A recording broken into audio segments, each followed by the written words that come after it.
All right, Berean family, we're back again for another video. 3 announcements this week and then something off the cutting room floor. So announcement number 1, don't forget, Ladies of Berean. There is a Berean ladies event coming up on March 21st and 22nd.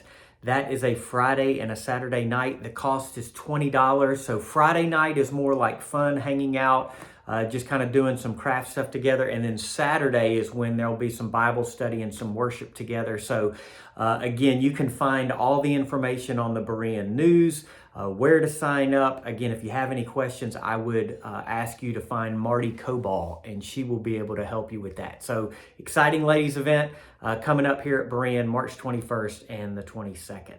Second thing is, at the end of this month, remember, I think many of you have heard me say already, really excited to have Nicholas and Alyssa Pivito, our adoptive missionaries, if you will, from Zambia. They are now stateside. They've been in Texas for a little bit, and we are actually flying them in.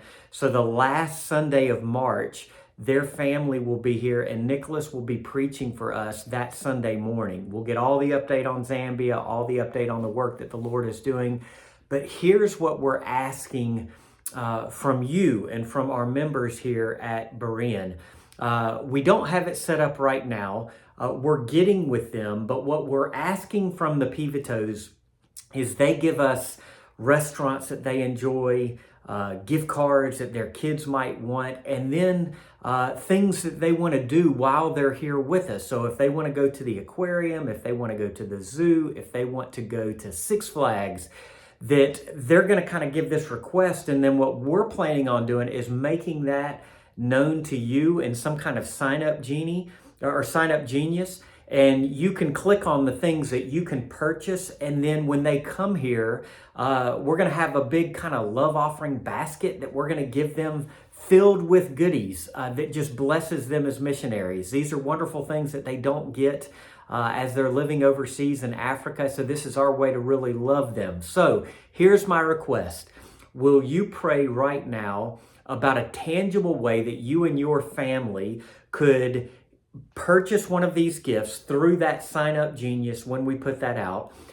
Put that together with a card. Put that gift card maybe in that, sign it from your family, write them a little note of encouragement.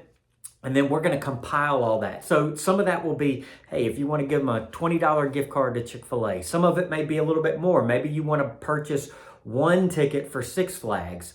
Either kind of, we're getting all that stuff together, but we will have that very clear and very listed out on that list. So stay tuned for that. But for now, just be aware, and we will let you know when that is up and running and ready for our people here to begin giving to that and supporting the Pivitos there. So excited about that. That's number 2.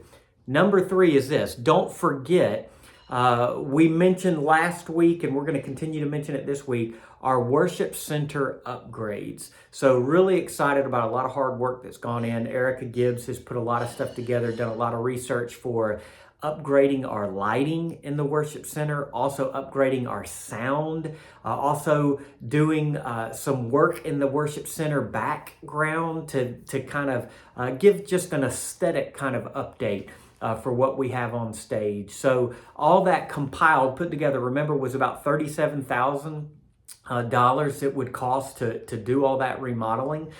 So we're making the recommendation, our elders are making that recommendation that we go forward with this. We feel like this is money well invested, but we wanted to make sure that you are aware. And of course, if there is any concern, if there is any hesitation that you would have in that investment, now would be the time to find your elders to make that clear, and we can talk through that. But unless we hear otherwise, we're going to be pushing forward and making that move. So we're going to hold off for a little bit. We're waiting to hear back from you.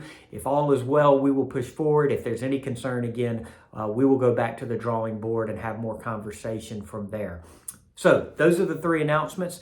Pretty simple. Something off the cutting room floor that I thought I'd share with you. So remember, this past week, we were back in 1 John chapter 3. We were in in verses 11 through 18. And in that, there's this verse that's given at the end of chapter 3 where he says, "But if anyone has the world's goods and sees his brother in need, yet closes his heart against him, how does God's love abide in him? So here's what John is saying. When he says, if anyone has the world's goods, what he means by that is you have financial backing, you have money in the bank, you have food on your table, you have clothes on your back. So there you are at the church, and all of a sudden, here's another brother or sister here at Berean that you come in contact with, that there is a legitimate need that they have. And so what John portrays here is somebody who sees that need, who sees that person, and he closes his heart to him. He doesn't want to love them by supplying this need. And what John would say is, listen, Christian, if you're not willing to meet that need, if you're not willing to love your brother or sister by providing that, he says, how in the world could the love of God actually abide in your heart? And these are the same things that we see. So again, in the book of James, do you remember James chapter 2? Here's James chapter 2, where he says, what good is it, my brothers, if someone says he has faith but does not have works? He says, can that faith save him? And then here's what he goes on to say. If a brother or sister is poorly clothed or lacking in daily food, and one of you says to them, go in peace, be warmed and filled, without giving them the things needed for the body, what good is that? So also faith by itself, if it does not have works, is dead. So I think what we see in the book of James chapter 2 and what we see in 1 John chapter 3 are the same principles, and that's this. Church family, one of the best ways that we can reveal love for one another is we simply look to meet the needs of our brothers and sisters in Christ.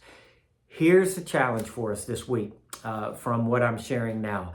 The challenge is this, that you and I, when we gather every Sunday, that our eyes would be open, our ears would be open, and more importantly this, our hearts would be open for our brothers and sisters around us. That if we see or hear or we're made aware of a need, that rather than running and saying, hey, pastor, will the church do something about this? The better question is this, will you be willing to do something about it? Will you be willing to step in with your family? Maybe your grow group gets together to provide a need for someone else in your grow group. But the aim is this, that every member of Berean would love their brothers and sisters so much that they would constantly be on the lookout to meeting those daily practical needs. So church family, bless you. Excited again. God has such a wonderful word as we come back again to meet on the Lord's Day this coming week. Join me. Plan to meet, plan to be there on time, ready to go. And the Lord is going to so encourage us again from this wonderful book in 1 John. So church family, looking forward to seeing you on Sunday. Until then, be blessed, and we will see you again on Sunday. God bless.